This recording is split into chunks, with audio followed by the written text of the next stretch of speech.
Mga kadribol, grabe, may matinding pahayag mula mismo sa isang Lakers legend. Eto na nga, pag-usapan natin, LeBron James, diniklarang fan at friend for life si Anthony Edwards matapos ang 2026 NBA All-Star Game kung saan siya ang nagwagi bilang MVP.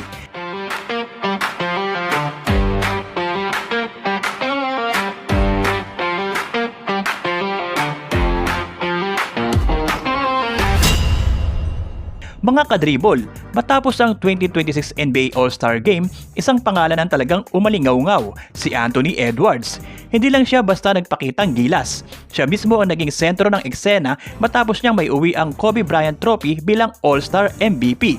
Ito kasing si Anthony Edwards, instrumental ang naging performance niya sa mismong laro.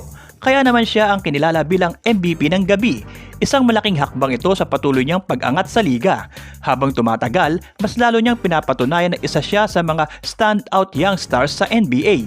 Pero mga kadribol, ang mas lalong nagbigay bigat sa moment na ito ay ang naging reaksyon ni LeBron James.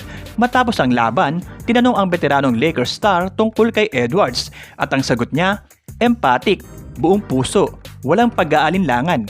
Diretsahang sinabi ni LeBron, love Ant-Man, everything about him, on the court, off the court, happy for him, first of many All-Stars MVP for him, I love Ant, he's got a fan in me and a friend in me for life. Mga kadribol, isipin nyo to, si LeBron James, nasa ika-22 niyang All-Star Game appearance. Nakakita na siya ng iba't ibang henerasyon ng talento. Nakaharap na niya ang maraming bituin. Pero sa pagkakataong ito, malinaw ang mensahe niya. Hindi lang niya hinahangaan ang laro ni Edwards, kundi pati ang pagkatao nito. Hindi lang ito simpleng papuri pagkatapos ng exhibition game. Ang salitang for life ang talagang tumatak. Ibig sabihin, ang respeto at suporta niya kay Edwards ay hindi panandalian. May personal na bigat, may lalim. Ang endorsement na ganito mula kay LeBron ay may kakaibang significance. Bilang isang veterano na naglaro sa maraming era ng NBA, ang pagkilala niya sa isang batang bituin ay simbolo ng pag-acknowledge sa bagong henerasyon.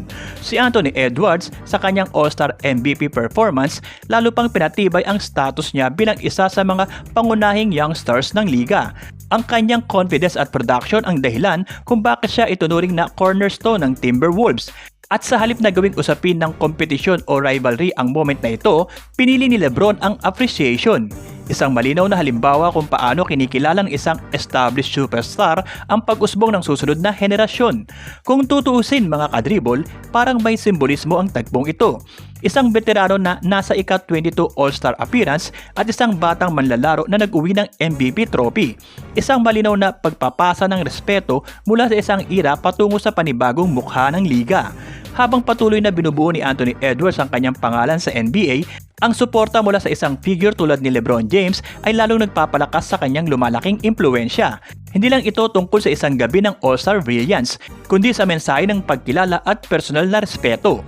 Sa ngayon, malinaw ang sinabi ng isang alamat, may fan at may kaibigan si Anthony Edwards, panghabang buhay. Pero kayo mga kadribol, anong masasabi nyo dito? Sa tingin nyo ba mas lalo pang lalaki ang impluwensya ni Anthony Edwards sa liga dahil sa ganitong klaseng suporta mula kay LeBron James? I-drop nyo na ang thoughts nyo sa comments. Yun muna mga kadribol ang kwento natin ngayon. At para sa mas marami pang balitang Los Angeles Lakers, tumutok lang dito sa Kadribol. And don't forget to like, share, comment, and subscribe. Tandaan, tuloy-tuloy lang tayo sa talbog ng buhay. Dribble pa more!